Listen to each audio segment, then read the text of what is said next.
Welcome to episode 34 of the Everyday Sens podcast. I'm Jack Richardson, joined by Brennan Parks on this Monday, August 28th.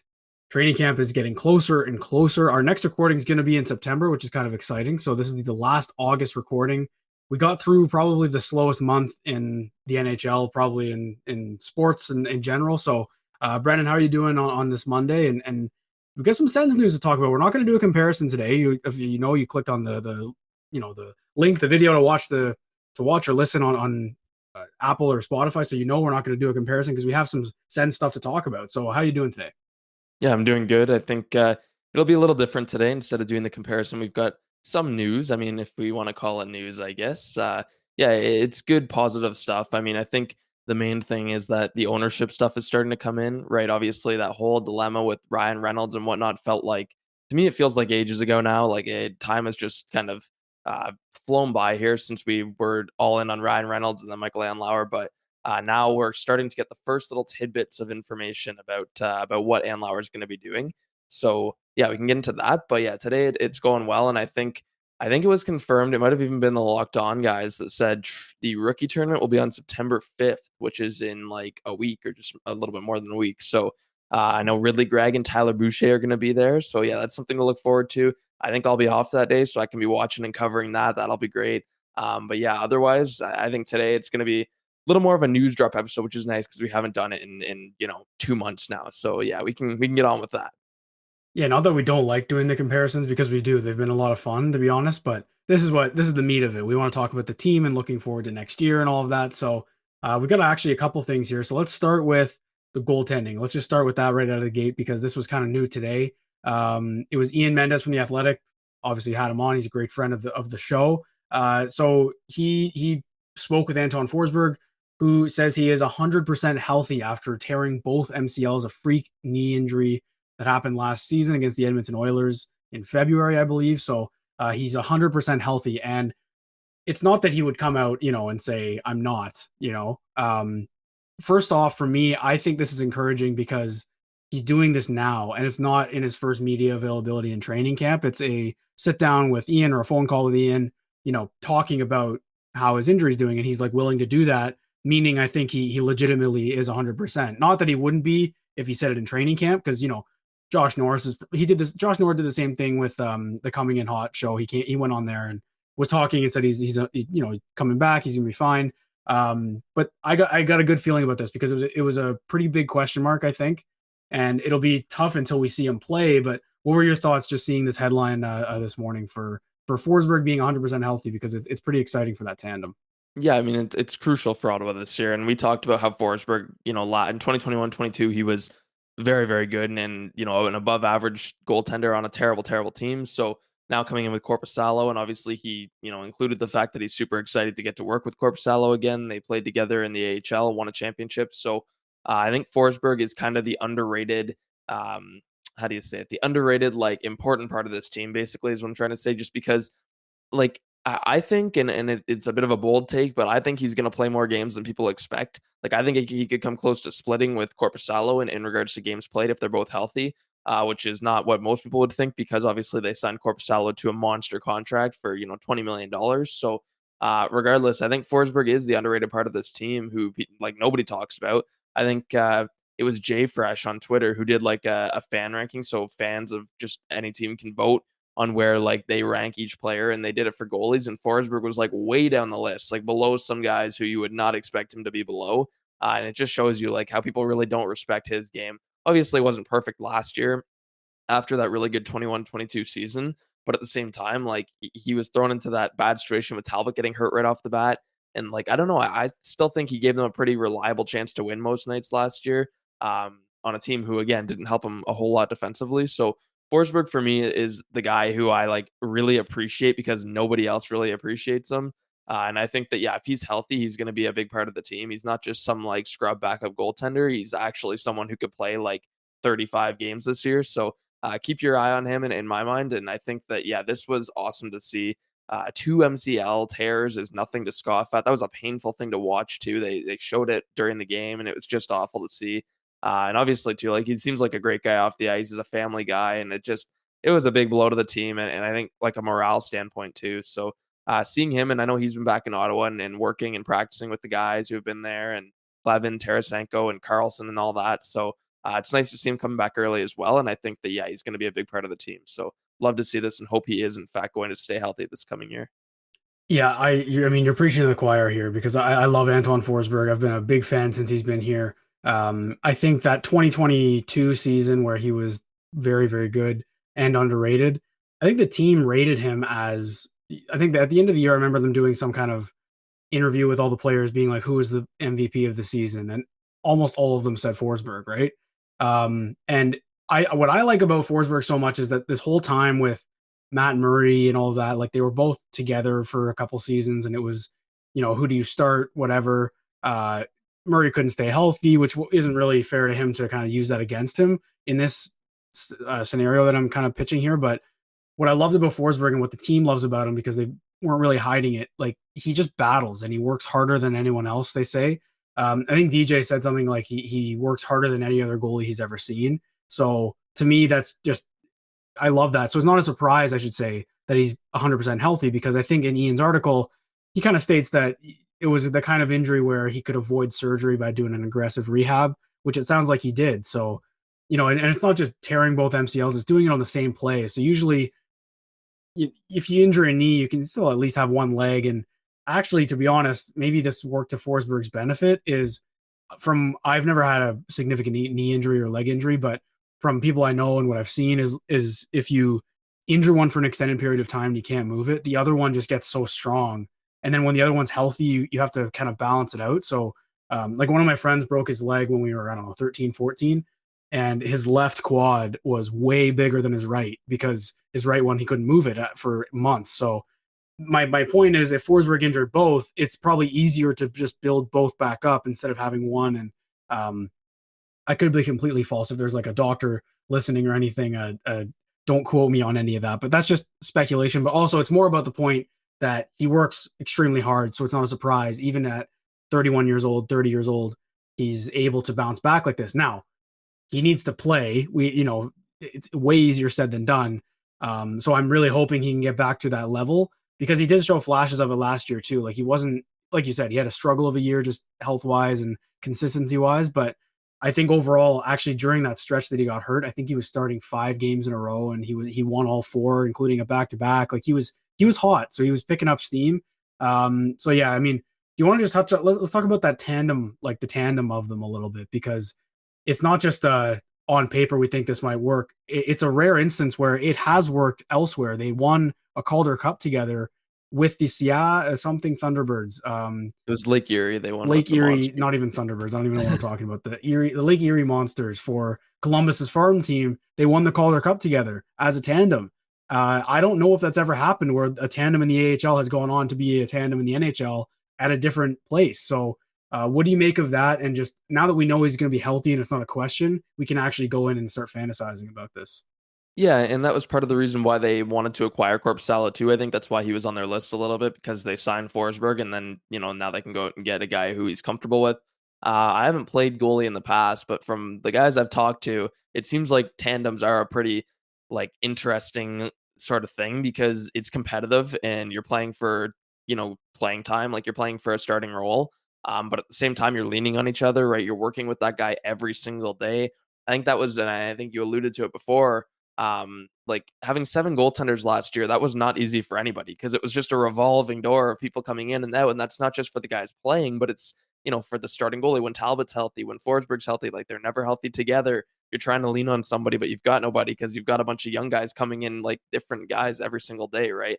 So from the guys I've talked to that play goalie, it seems like that is kind of an interesting, unique sort of duo that they have and relationship that they have, where they push each other to be better, and it's competitive. And I'm sure that sometimes that can be frustrating if you lose the job to the other guy, but at the same time, like they're close, right? Like you've seen the stuff about Kevin Mandolese and Mad Sogard, how they're so close and just rooting each other on. You saw that video during that one game, I think Mandolese's first game or whatever it was, where he came to the bench on the intermission, and like Sogard was like pumping his tires and they were laughing. It was just a good moment. That's the type of relationship goalies have. So yeah, I think having the injuries last year really made it tough on the guys in that room to be able to have somebody to bank on, which is kind of another underrated part of the game of hockey, I guess, just because I've never really seen anybody talk about that, or very rarely. And I think that having Forsberg and Korpisalo, not just having, consistent guys to rely on, but two guys who know each other, right? And they know each other well, and they've said themselves, like, I think it was Forsberg, or it might have been Korpisalo, who came in right when he signed. He did that media availability, and he said, like, right when him and Forsberg connected in Lake Erie in Columbus organization, like, they clicked right away, and they became really good friends. And obviously they're both like Finland and Sweden, and it's just kind of like, it's an interesting dynamic. So I think that is going to be really good from kind of a mental standpoint, because again, mental, like with goaltending, we talk about mental fortitude a lot and how important being strong mentally is, and that's something that I think can provide confidence and consistency. So yeah, I mean, the tandem wise, super excited to see their performance. Number one thing for me again is just be like good enough. I'm not even asking to be elite. I'm not asking for a Samsonov like 919 save percentage. I'm just asking you to be good enough. Like, just give them a chance to win every night. The players are good enough where they should be able to win the games if the goalie's not screwing them over, is the way I see it. I don't think, like, of course there are some nights you're going to need your goalie to step up, but I think like the vast majority of the time, this should be on the players to win in front of the goalies, and not put too much pressure on the goalies. So Korpisalo, $5 million guy, obviously now, so there's a little bit of expectation. My expectation is that he's not going to cost them games consistently, but I don't expect him to just steal games either. I think that just, be good enough, be a rock back there. A bad goal here and there, sure, but just don't give up those timely goals. I'm so sick of seeing that, man, those untimely goals. Cam Talbot special, where it's just the worst time, a tie game. You come out 2 minutes to go in the period, you're feeling good. The Sens are dominating. They can't get a bounce though, and like a saucer from the red line goes in the 5-hole. So, yeah, just don't be that guy, either of them. And again, hopefully one of them can just stay hot at all times, and they can keep rolling them and switch back and forth. But yeah, I'm super excited about this tandem. I think it's by far the best tandem Ottawa's had since like Anderson Condon in good years, I guess you could say. Like, that was kind of a nice little thing for a while. So yeah, it's the best tandem they've had in the rebuild. So where do you think they're going to rank sort of among league tandems? That's a little bit of an on the spot question, but are they like a top half of the league, you think? I think they have to be, right? I mean, Korpisalo was a top 10 goalie last season, or top 15. I think top 10 in terms of some analytic that I don't understand. But stay tuned for analytic talk. He ranked like 12th. Yeah. Okay. So we'll round up top 10. He was there. Forsberg was in that same spot a year before. I think you could have confidence that this should be a top half of the league, like top 16, top 15, aka a playoff tandem. It's interesting though, because as a whole, I think it's the Jennings Trophy, the William H. Jennings Trophy or something, that's given to the team with the least goals against, so it's shared by both goalies. But like, when the Tampa Bay Lightning win it, Brian Elliott plays 7 games and it's a shared award. You know what I mean? So my point is, I guess, like, in terms of tandems, Tampa Bay's is going to look way better because Vasilevsky is just that good, and Shesterkin and Sorokin. So tandem wise, I think they could be top 10. Like, if you actually look at all the teams, you take out the ones with the really good starters, like you take out Hellebuck, Saros, Sorokin, Shesterkin, Vasilevsky, like those 5. Maybe there's another one, Ottinger, maybe. Then the rest of the teams in the league, tandem wise, I think they're top 10. I can't see why. I mean, we did the comparison with the Leafs last time.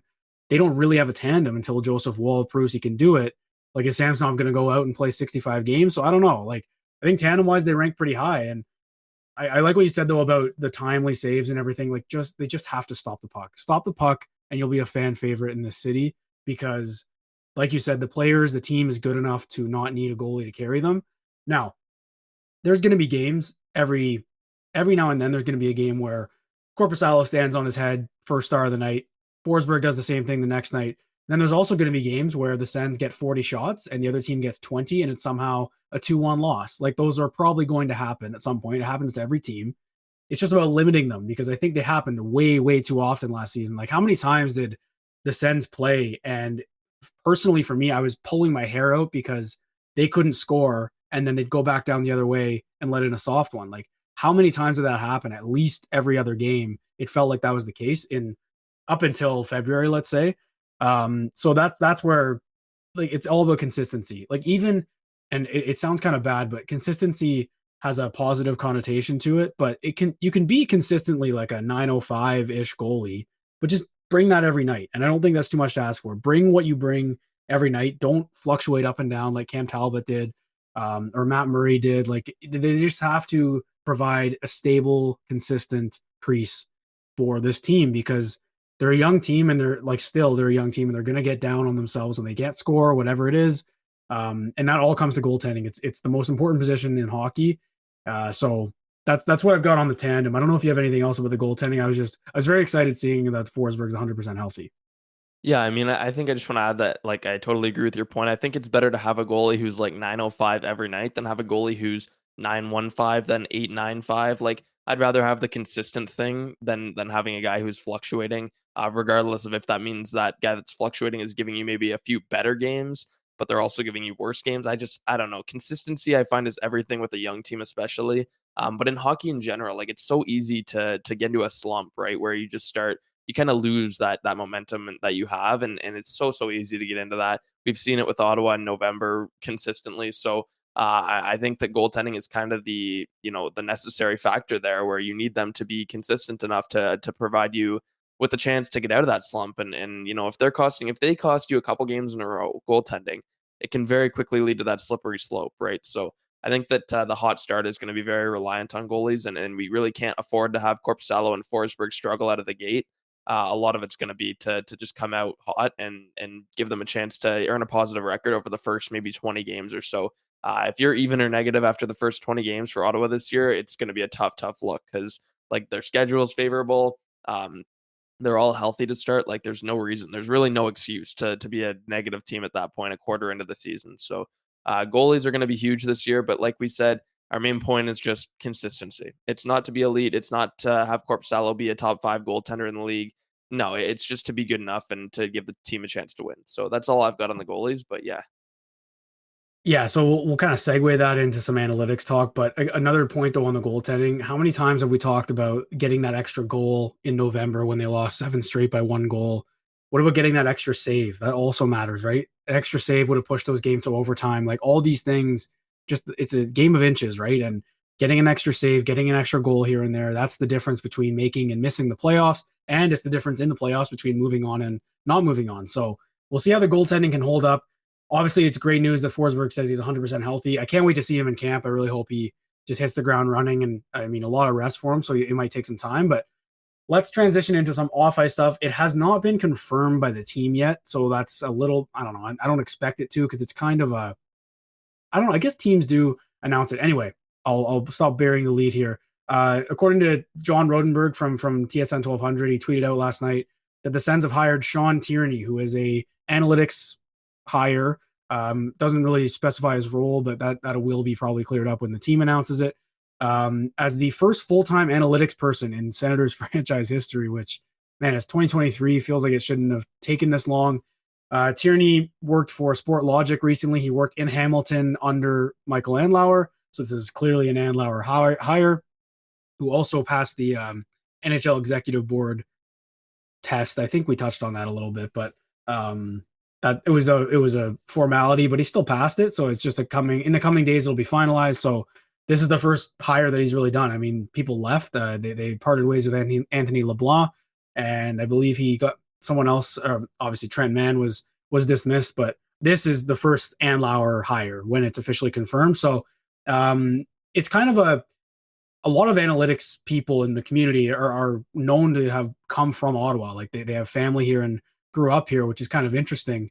So this is the first time that the Sens have really embraced that, it feels like. So I don't know what his role is going to be, but it's full time, so it's going to be in the front office. What did you think about the hire from last night? yeah, I would assume it's like just like the lead of the analytics team is going to be the title of the role. I mean, so this is going to be interesting because analytics are a back and forth debate. I know I like them and a lot of people don't like them. I think my take on analytics is that they're an excellent evaluative tool. I think that if you use them properly, they're extremely useful. John Rodenberg, who obviously had that scoop, also said, like, I think it might have been in the reply too. He said the amount of bad signings that could have been avoided using analytics would have paid for an entire analytics team in like a year. Like the savings from that, right? You have to think about it. Like if you think about the savings just from one bad signing, from signing like Eric Goodbranson, who, yeah, he was a good leader, whatever. It just whoever you want to say, like there's been so many acquiring Nikita Zaitsev. Like all these moves, right? I mean, if you just think of all the money they spent on players like that, who I don't want to say like the fans could tell you and do better than a GM, because I know people will be like, oh, well, if you could do better than the GM, you'd be the GM and all this nonsense. But like in analytics are kind of a gotcha thing, right? But it's like a lot of times they'll acquire a player and even fans can kind of tell you like you shouldn't have done that because they look at the analytics and it's just so clear and then it works out on the ice the same way. Sometimes that doesn't happen, but my point is just that I think if they're ignoring analytics, sometimes you can tell because they'll acquire a player who like the consensus really disagrees with and then will be right about. So yeah, I mean, I didn't even like analytics in like 2019 when I first started Everyday Sens. I was not a fan, but I wasn't a fan because I didn't understand them. And I can say that now. Like I never took the time to learn them because there is a learning curve. You can't just look at the analytics and completely understand them. Like there's a lot of complex numbers, there's a lot of things you should look at, but it takes a bit of time and not everybody wants to commit that, and that's fair. I think though, like even if you don't understand it, that's not a reason not to like them. Just realize that they're an evaluative tool and like every team and frankly every contending team has an analytics team now. It's go watch Moneyball and you'll be a little more fond of analytics. Like it's necessary in today's day. You know what I mean? It's something that like if you look at Toronto, even I haven't looked myself, but I think they have a ton of people in analytics. Like they have a huge department. You can go find that, but it's crucial, and I can't believe that they took this long for Ottawa to get there. I mean, I know it would have cost more money, but again, like it's money versus savings as a result of the move, right? So I think that the past regime was a little bit hesitant to make savings moves if they had to spend more up front. I think this is like the biggest thing about this. Sean Tierney, I don't know him or anything, but he's at Charting Hockey on Twitter, and it seems like I mean John Rodenberg's tweet blew up here, and there's a ton of people in the analytics community who are like super stoked for this guy and think that he's an incredible addition. From everything I've seen, I mean, he seems like he is. He worked for Andlauer and Hamilton as well, so that's probably why he kind of brought him in. And then he was at Sport Logic. But yeah, I think the biggest thing about this hire is that it shows Michael Andlauer is going to be progressive, and that's what we wanted to see. That was our number one thing this offseason, or was for me, was like fill out that front office, expand, get an analytics department, expand the pro scouting, add pro scouts. Like that was crucial, and to see him already doing that before he's even fully approved as the owner is excellent. Like that's the best thing that I could even imagine for Andlauer, aside from maybe bringing Alfie back into the organization officially. So yeah, Sean Tierney, I'm hoping it's just the start of many to come. I'm going to try and learn a little more about him specifically. I think there's a lot to know about him, but it's like in the future, if there's different types of moves that you're seeing from Ottawa that maybe we haven't seen in the past, they're targeting different profiles, stuff like that. Maybe give some credit to Sean Tierney because I'm sure he's going to be affecting that. And if you do want to learn about analytics, just I don't know, go to naturalstattrick.com and look at their glossary and read through, and you can kind of learn the basics. So yeah, what did you think about this, and what do you think about this? Like what it means for Michael Andlauer and the Sens moving forward? I mean, I obviously I love it because I mean, I think it's fair to say you're more of an analytics person than I am, but I don't hate them. Like it's kind of like what you said before. I don't really understand them enough. I know it's a tool though. Like I know what's good and what's bad. Um, so it's more just an evaluative tool, but that's what's important about hiring someone who's going to provide that for the GM, right? It's not like this GM is just an analytics nerd and he's only going to do stuff by the numbers, right? Like no GM's going to do that. Kyle Dubas gets that rep. He's not like that, but he understands them. So when you have the tools around you, and Sean Tierney is now one of those people who can provide a different perspective than the old scouts that they have, right? And that's what we talked about. We talked about bolstering the front office. That's what this is. Sorry, it's adding a body to a very very thin front office. It's the first full-time analytics person in Sens history. It's also one of the first hires not for GM or AGM in a long time. Like I can't really remember the last hockey related matter they've hired for in the last few years. So it's exciting in that regard. I think what it means with Andlauer is just he means business. And I don't think that was kind of doubted when he was purchased the team, I guess, 2.5 months ago, or when he was in an agreement 2.5 months ago. Like he was the guy he was the hockey guy. And I think if there was no Reynolds or there was no Snoop Dogg or there was no The Weekend, like no celebrity fanfare around this whole sale, he would have been the hands down favorite to win just based on his track record. So I think we ended up with the perfect owner anyway, and this proves it. Right, he's going to bring back Alfie. That's coming out too. Bruce Garriock's been reporting that. I'm really curious. I mean, we've talked about what role he'll be in. I don't really know. But we'll find out what that is. And regardless, he's just bringing in people. I think Steve Stais in Edmonton is the assistant GM right now. He was the GM in Hamilton. So this Sean Tierney hiring from Hamilton, I think, is just a first in a long line of people he knows in hockey coming in. Stais is pretty highly regarded in Edmonton, which is actually where you are right now. So if you want to go head over to Steve Stais' house and just let him know. But there was a report. It wasn't from and I'm not dunking on the source or whatever, but it wasn't from a big profile, you know, publisher or whatever. But they said that Stais is out in Edmonton or something, and I don't think he's listed on the website anymore. And we know from this summer with websites and Senators management, it's not nothing. When there's smoke, there's fire. So I don't know. I mean, I know they hired Jeff Jackson as the president, and Ken Holland's still there, so there might not be a way up for Steve Stais. So anyway, my point is I don't think Andlauer's done, and I would be very, very curious to see. I mean, in a couple weeks, really, right? When I'm sure he'll have a press conference to introduce himself officially to the fans and everything. And I'm very curious to see the relationship early on with Pierre Dorion and with DJ Smith, because I think we both agreed that regardless of how they do this season, I'd be shocked if they're both brought back. Maybe less so DJ, but I'd be shocked if Dorion's brought back. And quite honestly, like, do you see maybe a September firing of the GM just because, like, I'd be really surprised if that happened, I think, but man, I don't know. Like if he's just coming in and wants to put his own people in, you can't really blame him. And like, I know Dorion still got some business to take care of, but do you think that's a bit of a possibility maybe? Well, it is interesting, and I'm almost interested to see if like what happens if the team does poorly out of the gate. But I don't think they would fire him in September. I think with Steve Stais, I mean, I like Stais a lot, and I do want them to bring him in. I'm not sure what role they're looking at. Maybe they are waiting for like a Pierre Dorion firing and then bring him in as the GM, or maybe he'll just come in as the AGM or the special assistant to the GM and kind of step up when Dorion's gone. I think it would kind of create a weird dynamic though if they brought him in with Dorion there, because Dorion would probably know like he's here to replace me. So it would be kind of a bit strange. But yeah, I mean, September firing, I think they've committed to these two now, Smith and Dorion. I think they're going to commit to them for at least the first bit.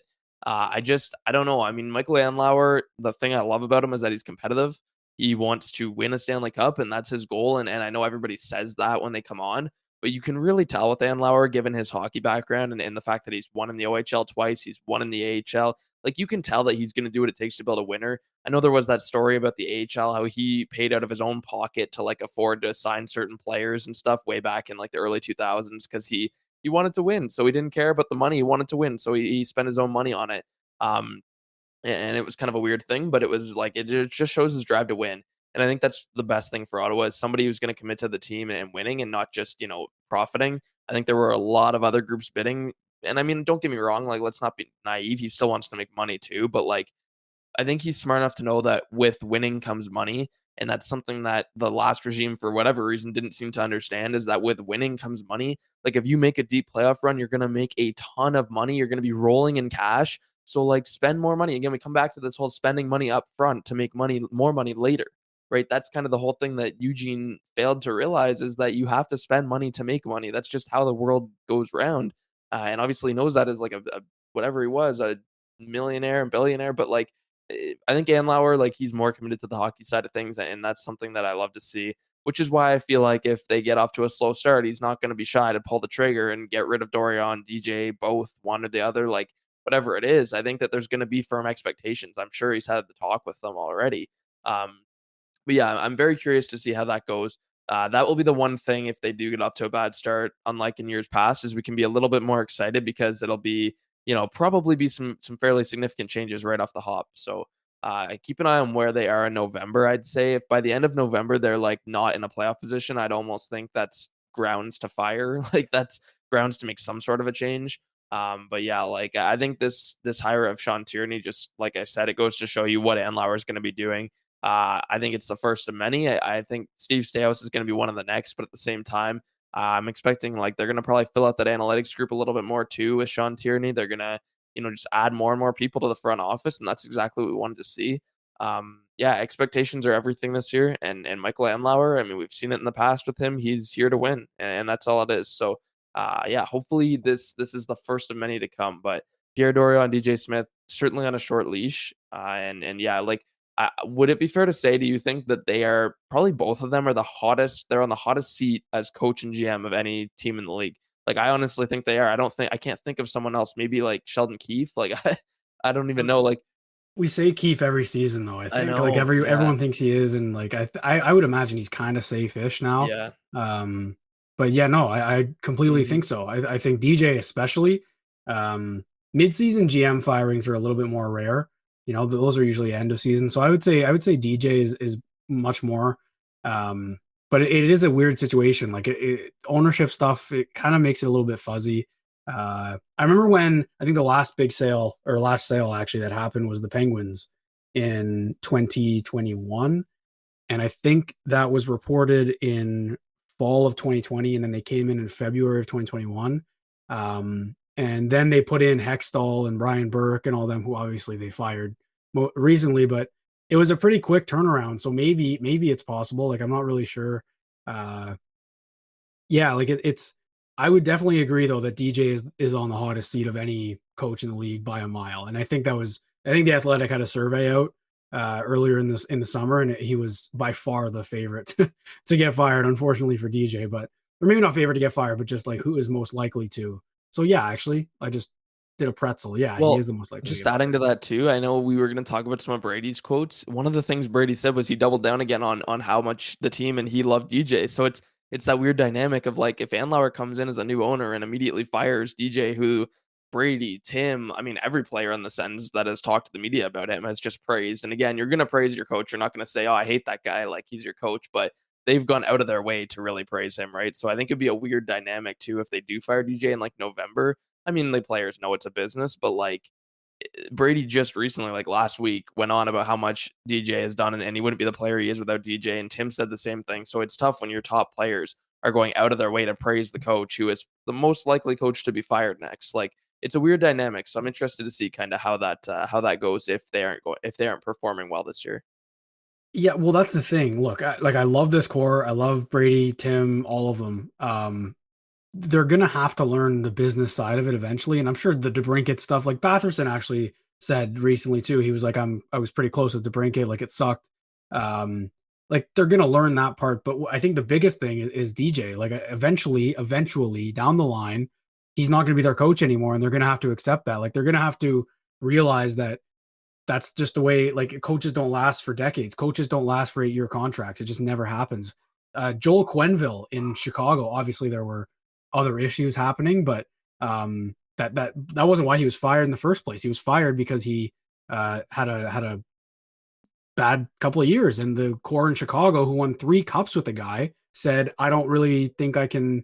We don't want you anymore." So it happens for everyone, and the thing with Andlauer with this new regime is they're not going to tolerate losing. So I like that Brady's back in the coach. I do. I like that.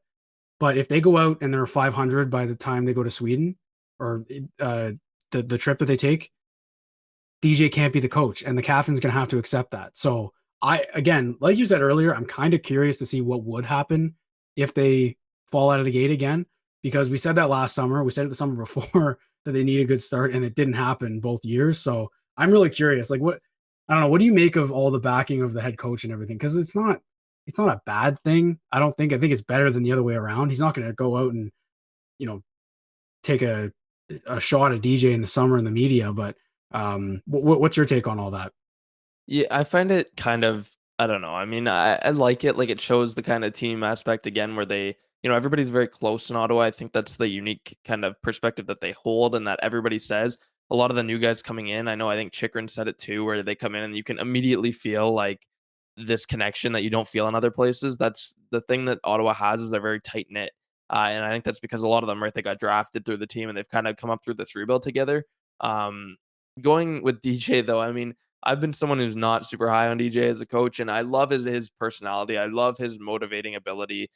So that's why it is hard to kind of criticize him because he is an awesome guy, right? You can see he's just like one of the guys there. If they did a documentary in Ottawa like they were originally planning with Reynolds, I think a lot of people would just fall in love with DJ because he'd be the low-key star of the show because he's so like just like he's likable. You know what I mean? He's a coach who wants to make the players feel comfortable. And I don't think all coaches are like that. I think a lot of coaches like the Tortorella type where they're very strict, they're very firm. It's not about having fun. And again, it shouldn't be about having fun, but at the same time, I think like how spending money makes you money, like having some fun will win you games too. It's sort of the same type of thing where it's like it's something that kind of seems like it's going against the grain at first, but in reality, it's going to help you later. I think having fun is part of that, where you want to go to the rink every day, and DJ kind of installs that atmosphere. Whereas there's other coaches who make it kind of just, they take the joy out of it. So I think there's a balance to be found there because DJ, we have to see more out of him from a coaching perspective on the ice. He's a great motivator, like I said, great for a rebuild, but can he take them to the next level? Can he make matchups? Can he not, have a terrible road record? Can he like avoid these things that are avoidable and that are actually his fault? But yeah, I mean, for the players praising him, I like it. I mean, they're like I said, they're not going to bash him, right? He's still their coach, and that's is what it is. But like even guys, I think when he played for Team Canada, or he coached for Team Canada too. I think those guys, some of the guys on that team, also said like he was a pretty good coach to Yeah, have around. So it was Scott Lawton. I think yeah, Scott Lawton was like praised him hard too, and he was like, he's one of the best coaches I've had, or something like that. again, the players just all love him. Like he's so likable, and I think a lot of coaches aren't like that. But yeah, I'm very curious to see. I think that that's almost number one on my list this year is like, can DJ push them to the next level? Because if the team struggles, I think there's been an excuse for DJ in each of the past like 4 or 5 years that he's been here. I think like last year, obviously you can say the injuries, the goalies, right? Like they still had some liabilities on the team, the roster, like Zaitsev, again, that's largely DJ's fault, but Zaitsev was on the roster entering last season. This year, I don't see an excuse. I really don't, unless they go into camp and Tim Stützle gets injured for the entire season. Like, I don't see an excuse for DJ Smith because even goaltenders, if one of their guys goes down, you've got Sogard now who played like 20 games last year or whatever it was. Like, he's even ready to come in and he could be a backup, like a consistent NHL backup. So I just don't see an excuse for DJ Smith this coming year like there has been in each of the others. I think even Smith said not too long ago that like he hasn't had, I don't know if he said it, somebody said that he hasn't had like the roster with the intention of really winning yet. It was And I him. know, It was yeah, him. yeah. He said something along the lines of like he hasn't had the group that they really wanted to win, or the expectation wasn't to win or something. But this year it is. And of course they said it was last year too. So, but this year it really is. And again, there's no liabilities on the team. Like the fourth line is the only real question mark right now. Everything else, especially the defense and the goalies, are significantly better than they ever have been under DJ. So if the team is not good enough this year, I am going to blame DJ Smith. I'm going to tell you all right now, because again, like the roster is good enough. Like if they're losing, it's got to be something. It's got to be something else. It's got to be matchups. It's got to be like the lines he's put. I don't know. It's got to be something, and he's going to take the bullet for it. So DJ that has the most pressure on him, I think, this season. But yeah, I do like the players praising him. That's good. Keep the tight knit connection here. You don't want any frustration or tension building up. But at the same time, like they need to be ready that he could be fired very early this year, and that can't be an issue because I don't want to come out of this time next year and have the players saying, "Well, we lost our coach. We all really liked him. That kind of set us off the tracks a little bit." No, we don't want that. Like I can already see it happening. Yeah, for now it's good, but I'm hoping that Brady and Tim and all these guys are mature enough to realize the business side of the NHL because it's very real. Yeah, and one way or another, they're going to figure it out, right? If they start winning, they're going to understand what it's like to win, and if they lose, they're going to understand what it's like to see something that they've kind of had a good time building up kind of burn a little bit, right? I mean, it's interesting you brought up that DJ, like he's never had a team that was expected to win until now, and he's not wrong. I mean, maybe externally we had bigger expectations for them last season, and they were still a good team. They were much better than the year before. They just kind of didn't put it together until it was too late. What excites me about this upcoming season, I'm just kind of going through my head and like the mixture of winners, like past winners, not in the NHL. They got one with Vladimir Tarasenko, who's won a Stanley Cup, the only guy on the roster who has, or management or coach or anything. But Michael Andlauer's won a OHL championship. I don't believe they won the Memorial Cup that year, but he's two OHL championships in 6 years. So with two different teams, pretty much, right? Impressive. DJ Smith has won a Memorial Cup. Vladimir Tarasenko has won a Stanley Cup. The goaltending tandem has won Calder Cup in the AHL. Like every team's going to have pieces that have won in different places. Obviously, it's just the nature of the sport. It's going to happen. This is a pretty large collection of past winners at different areas and different times in the past, but it's also in important positions. Your head coach has won a championship. before somewhere. Your owner has won one, which is more rare than I think people would realize. If it's like not many owners come from other hockey, like a hockey background, right? So an owner who has won. Your goaltending tandem, like we talked about earlier, who has won a championship together, that's also rare. It's rare enough to have the same tandem as before, but they've won together. You got Vladimir Tarasenko, who won a cup 4 years ago as a very key contributor in the top six, and he's going to be in the top six this year. Like the pieces are there. So I like what I'm getting at here with DJ is, yeah, he's included in that, a leadership position who's won before. That obviously that team in Oshawa was expected to win. So now I'm pumped up, to be honest. I'm very excited because he said himself he's going to be harder on the players. Like all this, the good relationship he's got with Kachuk and Stützle, they all like him, which is good. You should like your coach. But we've talked about it a lot. Just the he needs to be a bit more of a coach than a friend, I guess. And that's, again, it's pure speculation, but he said it himself. He's got to set a different standard for the players. It starts with him. So I've been a DJ Smith guy. I've liked the way he's handled himself in the media. I've liked him much more than Pierre Dorion because throughout all these losing streaks, DJ's the guy who has to sit in front of the media every game, every morning, like twice a day, every single day, and take these questions about having a bad start or whatever it is. And Dorion doesn't have to do that if he doesn't want to, pretty much. So I have all the respect in the world for DJ. I've liked him a lot. Last season was a bit of my breaking point because I felt something had to change. So now that we're here anyway, I'm going to be in your corner too. If it doesn't work out, it'll be on him. But I still have faith. I still have faith in him. I think he can turn this around. And like,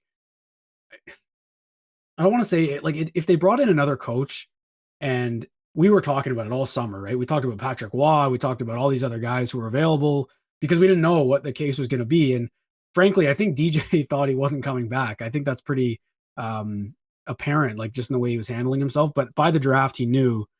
And if they brought in another guy, there'd be so many other questions coming into the season, right? Most teams, I think, that get a new coach end up doing very well that first season. But you never know. Like with this young core, maybe they didn't. And again, I'm going to tease our comparison for next episode, for episode 35. It's probably going to be the New Jersey Devils. I think we're going to do that one. The New Jersey Devils, and I'm actually going to, this is a perfect segue. So NHL Network, again, was saying how much they like the Sens. This time it was Mike Kelly and with Mike Rupp talking about how they're going to make the playoffs. They both think they're making the playoffs this year. Mike Rupp himself said that they are the New Jersey Devils of last year, and we've been beating that drum too. So that was fun to hear. I'm using the Devils again, though, because Lindy Ruff was on the hot seat last season. He was probably the coach on the biggest hot seat going into last year. They went 0-2 to start the year, and there were fire Lindy chants. Then they go and win 15 straight games, and people in, I think, the Prudential Center were chanting, "Sorry, Lindy." It was a great moment. But I can see that happening with DJ. I legitimately can. It's the same scenario. It's a little bit different in terms of history and how long the Sens have been rebuilding, but the blueprint is there, and that happened last year in New Jersey. So that's kind of my segue into our NHL networking thing that we're going to wrap up with here. But if you want to touch on DJ anymore a little bit, you can kind of loop it into some playoff talk, because an analyst guy, Mike Kelly, from actually works at Sport Logic, maybe giving his little former coworker a little boost, and Sean Tierney saying that he thinks they're going to make the playoffs. So what are your thoughts on that? Yeah, I think it's awesome to see in the NHL Network. They're the same, it was obviously, oh my God, Thomas Hickey, that was praising Jake Sanderson recently, calling him the most underrated player in the league of any position, which is like insane because Sanderson was just a rookie. But obviously, yeah, the NHL Network loves the Sens. That's a little caption we've got up, and that's what it is. I mean, they just consistently popping up on my feed, so that's awesome. With DJ, I guess the point that I'll make, just to kind of conclude on him, is that I've been pretty tough on him, and I've tweeted a lot of criticism towards him. But I will say one thing about DJ is that I'm rooting for him. Like that's what I want to make clear, is that I want to see DJ do well. I want to see the team do well under DJ. And that only kind of like improves in my mind. Like that sentiment kind of keeps increasing every time I hear Brady praise him, every time I hear Tim praise him. Like when they come out and they say this about their coach, that makes me root for them too, and root for DJ. Like I don't want to see DJ get fired. I'd love to see the team come out and be the New Jersey Devils, of last year, where they can come out and actually compete, get off to a hot start. Everybody's like on board. The fans are all appreciating DJ at that point. That's what I want to see. I'm just trying to be realistic in my expectations, in the sense that probably won't happen. And so, like, I don't know. I mean, you just have to keep an open mind. Like, if things are going well, you're going to be on board with the coach. If they're not going well, the coach is going to take the brunt of the criticism. That's just kind of the nature of the position and the job. So, yeah, I mean, that's all I've got on DJ is that I want to see him do well, but at the same time, we have to be realistic and can't just look past some of the faults because the players all like him, right? So, the ball is in his court, though. Like we said, he's got the players, he's got the roster. It's up to him now to be able to make this happen. But yeah, otherwise, I mean, yeah, I love to see Ottawa finally getting some recognition on the NHL Network. I don't typically watch the NHL Network. That's an American program, I believe. Like, I don't usually pay attention to it much, but they're obviously maybe they're getting a lot of clicks and everything from the Sens fans when they're playing with with their emotions a little bit and getting us excited. So it just keeps happening. But yeah, I'm pretty much good on that note. Yeah, I mean, the one thing I will say about the NHL Network is it's a lot of former players like Mike Rupp and then Hickey and stuff. What I like about that is it's former players. So to see them appreciating the Sens and actually like looking at their roster and saying, yeah, they're good enough to make the playoffs now, that's something that I'm really excited about because we haven't really heard people say that in the past. I think maybe last year we had a few analysts saying Ottawa was a playoff team after they acquired DeBrincat, but the vast majority were still like their defense is still a huge question mark. The goalies are a question mark. Like we don't know if they'll be good enough. This year, I think people look at Ottawa's roster on paper and they see like it's built for the playoffs. They're ready. Like again, if they don't make the playoffs, it's somebody's fault because they are better than a lot of those teams who we've been comparing them to. And I say better, like I think they're close to like most of those teams, and the Atlantic is going to be good, the East is going to be good. But I just think that the ball is in Ottawa's court. I think that if they miss the playoffs, it's on them. And we can't just say, well, the East was too good. No, not anymore. I think Ottawa, this is year 6, 7 of the rebuild. Like, the excuses are few and far between now. It's time to make the playoffs. So, Mike Kelly, I love that. Thank you. Like that gets me excited. So yeah. Yeah, Mike Kelly's got 2 fans over here now, and I do know him a little bit, like just from like not personally, but just I've seen his stuff, and he's on TSN sometimes. So I really like the stuff he provides. He puts analytics into English for me, which I appreciate. So I think that'll do it. And you mentioned just the not if they fall and fail this season, then it's going to be on them. If they do win or lose, you should come here anyway. But if they lose, to subscribe to everydaysens.com because I am going to go on a tangent. They absolutely cannot. Just the time, the everything they've had so much leash, players, coaches, management, everything. So expectations are high in Ottawa this season. I think that's fair to say. We're going to be pushing that standard and that envelope. So subscribe to the YouTube page, leave a like, comment, go listen to us on Apple or Spotify as well, and subscribe to everydaysens.com. We will be doing more in-depth analysis as the season gets going. Some highlight analysis, maybe some articles about certain players, and we'll break it all down over there. So go ahead over and subscribe there as well. And that will do it for episode 34. We'll see you on Friday for episode 35. Thank you for watching.